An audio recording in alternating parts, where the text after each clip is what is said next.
Good morning. I hope you're having a great Dreamforce, and I hope you're all wide awake. Who went to the gala last night? Anyone go see U2? A few people? Yes? Who got a bus back really, really quickly? No. Sorry about that. We will do better next time. So, welcome. Thanks for coming along to our talk. If you've been to any kind of Salesforce talk, you will have seen this wonderful forward-looking statement. We will be quizzing you on this at the end of the talk, so please pay attention. But basically, think for yourselves when you're making purchasing decisions. Does this just say that not to take anything we've just said seriously? Yeah, pretty much, yes. Oh, wicked. This is fine. That is an appropriate disclaimer. Just enjoy yourself, and have some fun. So we're going to introduce each other because I love to say nice things about people. John works with Salesforce, working in the developer relations team, and is just a lovely dude who does a lot of educational projects with Clojure and functional programming. And Jessie is a self-proclaimed SASE delivery officer. She's a really lovely person, and we've had some really interesting, very polite arguments on Twitter about a very great range of things, especially diversity, inclusivity as well, and she's very good in those kind of spaces. And yeah, both of us have included our contact details at the top, so if anything we say, you're really outraged. No, that's the dumbest thing I've ever heard. Come and argue on the internet. Politely. Preferably. Politely, you can we'll say be what you want polite to anyway, John. so you can be a little bit less. Cool. Please. Oh, let's go. So we're going to tell you a familiar story from the internet. You'll probably be very familiar with this stuff. Please try not to try this at home. So I'm going to take the role of a project manager. I've just joined a company, just joined Jess's company. Really excited to work with her. Heard lots of great things about you. So hey, Jess, yeah, really excited to work with you. We've got this idea for an app. It's going to be absolutely fantastic. It's going to be innovative. It's going to be disruptive. It's going to delight all our customers. And it's going to change the world. Okay. And I can see you're excited as I am about this as well already. So I know we're going to have a really great, successful time. And we just need a couple of features as well. So here's some ideas of what it's going to do. And I'm sure, like with your experience, you'll be well away and firing off and be done in no time. I'm just going to go and do some projects. Okay, I'll just go build the thing. Which, of course, will be fine. You get a lot of do this, do this, do this. Of course, make it disruptive, because that's very informative language. You can do a lot with disruptive. Make sure it makes all the customers happy. So you just go and you try and build the thing that maybe they've described to you, and you bring it back with hope in your heart and say, hello, John, who is dressed like a manager wearing a polo shirt. John, I have made a thing. It is clearly the thing you've wanted. Dear God, accept this thing I've made. Oh, that's a thing. I'm not quite sure what I had in mind. I don't think you really understood how exciting and innovative it is. You haven't really got enough innovation in there, and we're certainly not going to disrupt anything whatsoever. And all these features, you've only done like some of them. You haven't done all of them, and you haven't added extra features that we haven't thought of as well. And you haven't changed things like every 5 seconds, which we usually would do for you, but we expected you to be able to do that yourselves. So we don't want to talk about what doesn't work with this? We just want to... No, I'm pretty sure you can go away and fix it yourself. It should be pretty easy, yeah. Wonderful. We're all together on this. We're all aligned. We know what we're doing. Synergy. We've got the vision. Off you go. That is fine. That's absolutely fine. I'm just going to go fix this thing, which I totally understand what it's supposed to do and why. So this is a very, very highly fictionalized thing, and this has never happened to me in my professional experience. John, this has clearly never happened to you at Salesforce. Oh, no. No. But in this very hypothetical thing, when some kind of alternate universe where John would be my manager, somebody has to be at fault here. So I used to be a teacher. I love the hands up. Who here thinks that John, as the manager, is very clearly at fault? I'm much scarier than John is, so get your hands up. Oh, I'll be watching. I'm watching you. And who think is Jessie is the fault? She should have just known what I meant, and she should just be able to build things. She's a developer. She's awesome. She just build things like she can mind read. No, nobody's with me. Oh dear. Yeah, I think practically speaking, it's probably a collective, like a systemic fault. Everyone's at fault. We are all in trouble together. We are all doomed together, but mostly your fault. And because I love the power of internet for arguments, the only thing I love the internet more for is when I can get the internet to back up things I think. So who has ever had this problem where you had to go through and rebuild something? Actually, don't raise your hand because you're probably here with coworkers. Make a really snarky face, just like, "Rrr." There we go. If you've ever had to rebuild something or go back and rework something because you didn't get the proper communication. I went ahead and asked, I love the way you were just like, yes, yeah. I went ahead and asked the internet as well and got about 1,000 people answering. And very clearly, at least 3 people just lied, or they work on products by themselves that no one uses. And found that, you know what? We found that 98% of technologists who responded to this very, very biased poll found that they had to rework things due to limited or poor communication in their sample. If any of you have ever given talks or presentations before, we're actually operating with 2 clickers, which cannot ever end well. Don't ever do this. Never goes wrong. No, we don't do dancing like this. Swear to God. Okay, sorry. I'll get told off. Cool. So you've probably seen this kind of cartoon in many forms before. Essentially, you probably can't read all the words, but it essentially kind of showing you this idea of like the telephone game. One person has an idea, talks to somebody else. This idea becomes different and changed over time based on their own kind of perspective. So what the customer wants in the top level there, all the way down to what the customer actually really needed, how the business consultant actually described it to everybody, sold it to everybody, how we actually build it, because obviously we're going to charge a fortune for this because we have to rewrite it 6,000 times to get it right. And obviously there's absolutely no kind of documentation or support for this thing as well. So all these kind of things, because we've got lots of people involved, there's this huge ambiguity that can form within side projects as well. So it is a concerted effort to kind of keep this communication going and being effective. And I think one of the problems we have in technology is that we have a fundamental lack of shared language.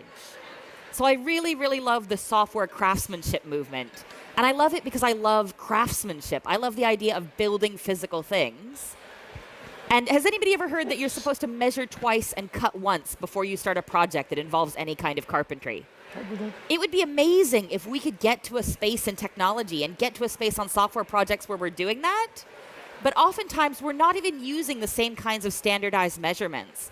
When we go to describe a project or when we go to describe a feature, for a very, very logical, very, very technically bound project, we're still using very, very fluffy language.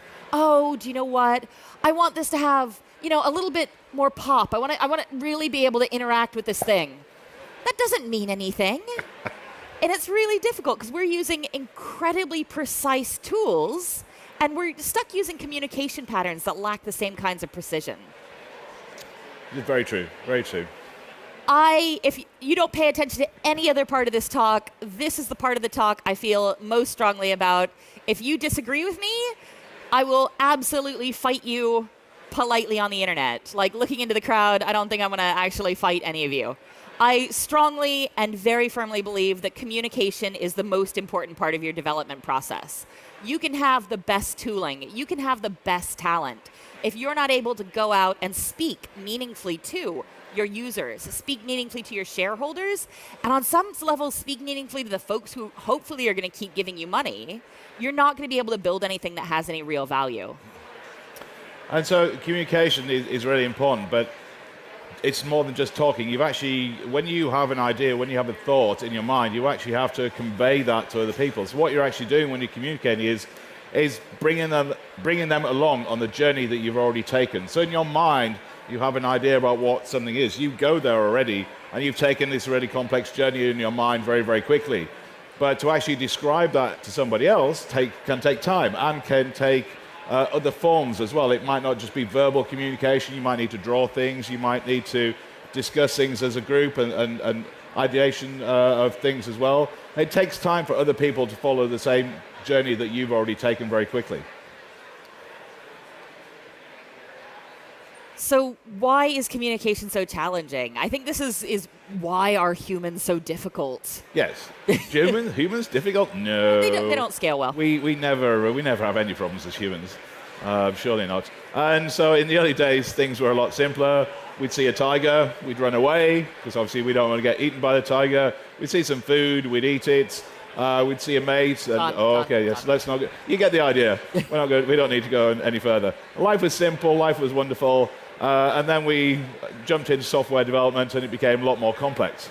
So life as a developer, life as an admin, even life as a user, it can be quite complex. There's lots of systems we're using. When we're building systems, building apps, there's lots of things we need to take into consideration. So pretty much our brain is doing this all the way through work, and usually a little bit after work and a little bit before work as well. So our brain is kind of going around and trying to deal with all this complexity, and our brains just really aren't used to that. They haven't really evolved enough to be able to deal with this complexity enough. Nobody is listening to you. That GIF is awesome. I know, it's great. And so you lead to situations. This is just one example of many situations that happen.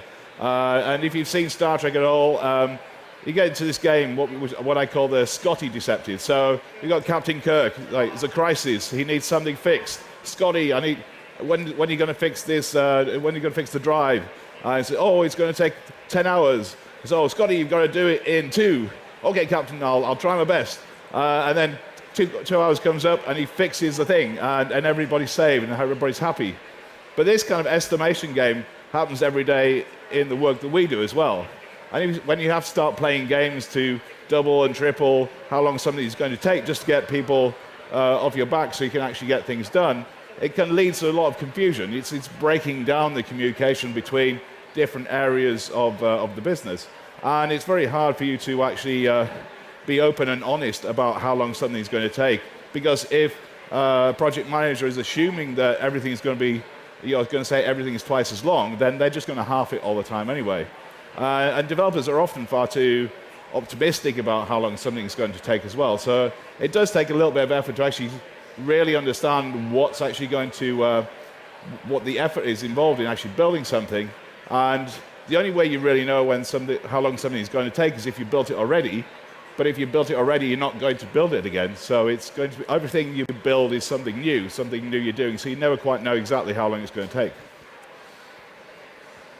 So far we've told you communication is the most important part of your development process. And communication's hard and messy, mostly because our brains weren't specifically designed for the level of complexity we interact with now. And this is an incredibly depressing thing to talk about 10 o'clock in the morning. Be like, hey, communication is going to make you have to redo your work again and again and again. And you know what? The way our brains are made, it's going to happen no matter what you do. Everything's pretty terrible. To sort of mitigate the terribleness, we're going to talk about some practices and talk about some tactics to get around your brain being a bit rubbish and to get around other people's brains being a bit rubbish in the wild. So it's a very simple thing, and it's easy to say but hard to do, but actually listening effectively. So let's hope that our audience are actually doing this at the moment and actually listening effectively to another person. It's very easy to have the tendency when you're listening to somebody to think about what you're going to say next. And so when you're doing that, you're no longer listening to that person. You're no longer taking the time and the space to actually listen very carefully to what they're saying, to try and understand them. Because it's not just about the words. You're also trying to understand the intent of why they're actually saying something like that as well. You're trying to get into their heads, into their kind of their emotional state as well as just the words that they're saying. Because words have a lot of subtext in them as well. So you do need to kind of listen very carefully and try and understand, not just hear the words. And it also kind of helps build this element of trust as well, because if you're really listening to somebody, they feel that you actually value their opinions. And that does an awful lot for actually building those relationships as well. One very small practice I like during this, if you're in a meeting or business setting where you're going to need to respond but want to continue active listening, take notes literally saying what the person is telling you. So don't write down what you want your response to be, but say, we need these deliverables in 2 weeks, after they've said, we need these deliverables in 2 weeks. That way, when you look through your notes, you're going to be able to see what points you wanted to respond to, and it's a great way to kick your brain into saying, oh, I wanted to say this to that, while the person sees that you're still really engaged and not going off on a tangent. And we have a 5 whys technique, which can be very effective. It can be slightly annoying, but it can be very effective. But so why do we have this technique? Oh, we have the technique because a lot of times when we say the thing you want, we're not talking about the core of what you want to do. And why do we actually want to understand that then? Well, you would want to understand people's core needs so that you don't get in that weird picture where you're delivering something that they never asked for. And why is that valuable? Because you don't want to... Stop. Why? Stop. So it is a very useful technique, but you can't... It has to be very subtle as well. If you start annoying people, then you're going to break down that communication barrier as well. But actually to get to the real underlying cause of an issue or a real underlying need that somebody wants, because we all have wants, and then we have needs underneath all those wants. So you have to kind of pick your way to find out what's really valuable, what's really needed in all the other things that we actually might discuss. Oh, I like this a lot. And I like wearing hats, but this is a really nice technique which helps people avoid arguments in discussions. So when you're discussing things and you're very passionate, excited about things, it's very easy to kind of go off on tangent and start talking about other things as well. So there's this technique called the 6 thinking hats, which is this idea of parallel thinking. So you're all thinking about a problem or an idea in the same way at the same moment.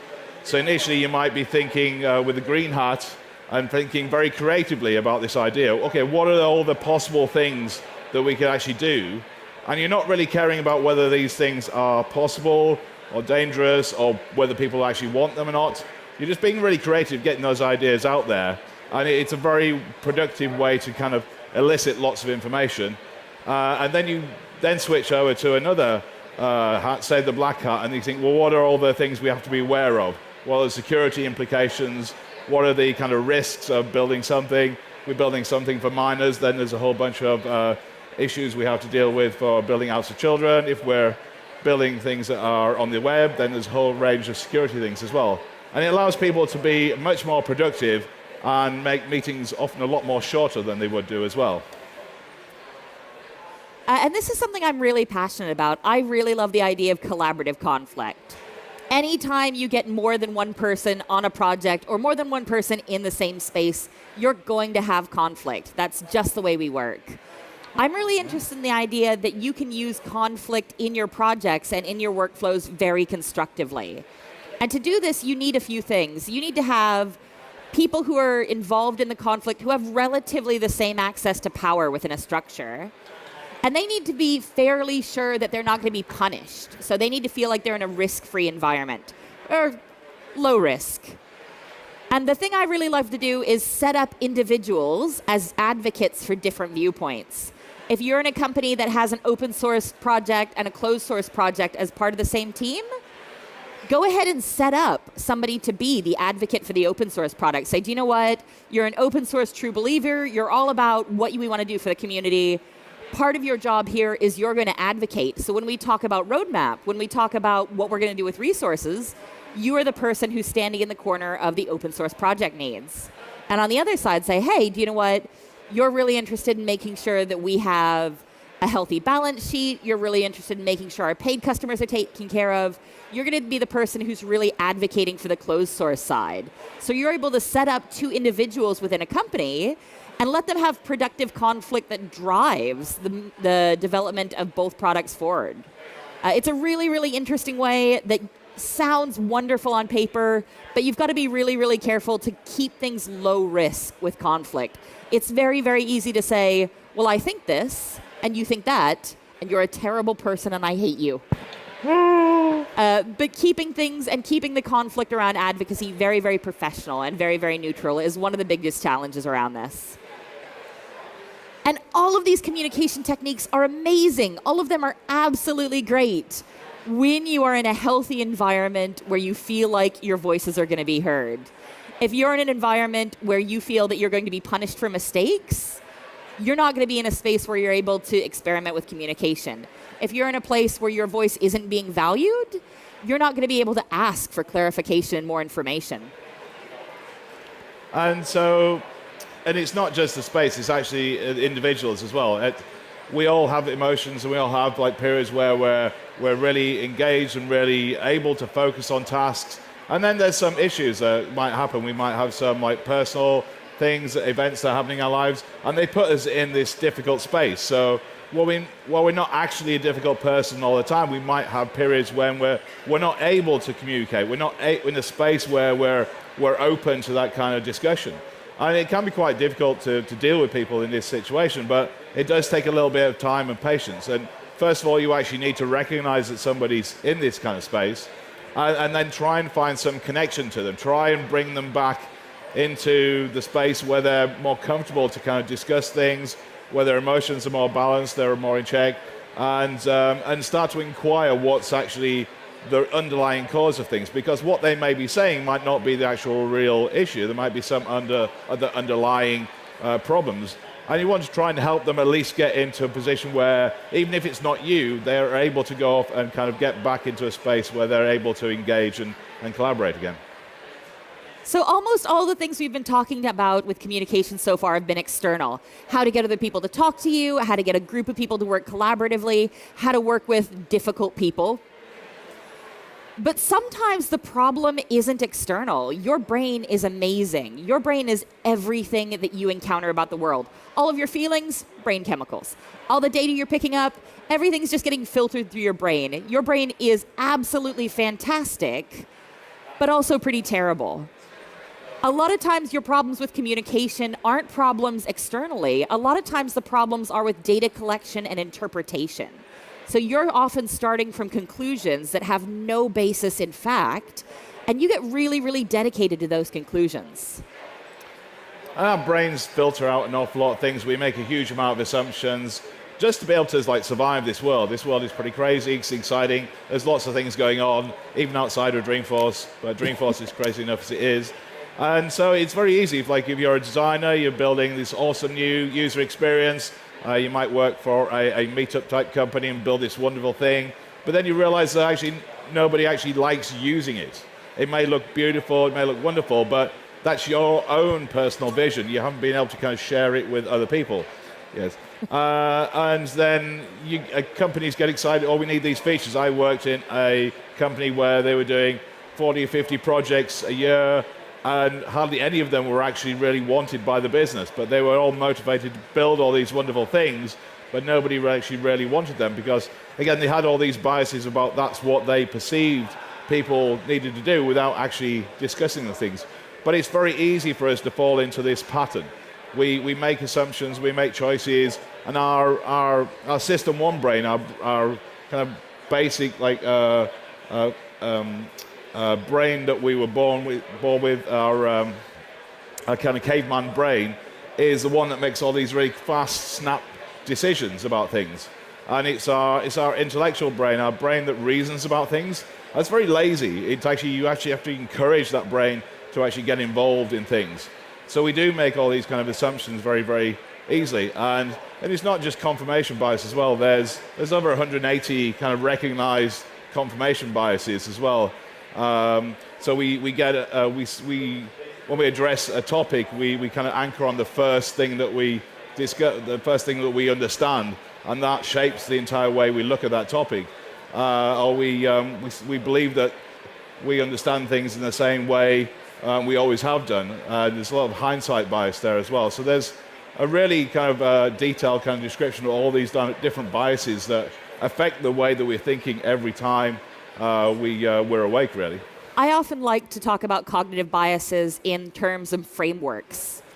Cognitive biases and the biases that we view the world through give us incredibly quick access to judgments, incredibly quick access to making decisions.